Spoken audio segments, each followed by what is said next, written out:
Alright, so in this tutorial, I'm gonna show you the best way on how you can turn off VoiceOver on iPhone when it's locked.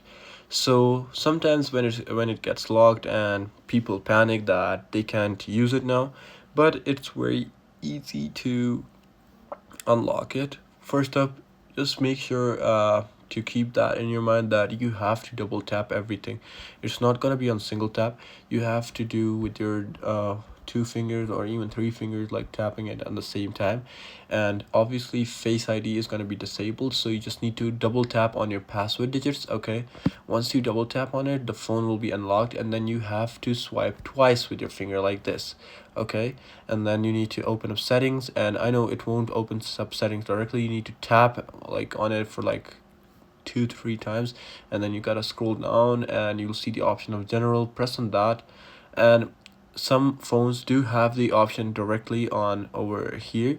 If you don't see it, you can just directly search up voiceover, but obviously you're on like this hard touching mode. You can just go to accessibility right over here, and then you'll see option of voiceover. Simply press on that and then turn it off by just simply pressing on it 2 to 3 times, and then you're good to go. So yeah, this is it for this tutorial. I hope it actually helped you out. I'll see you soon in the next one.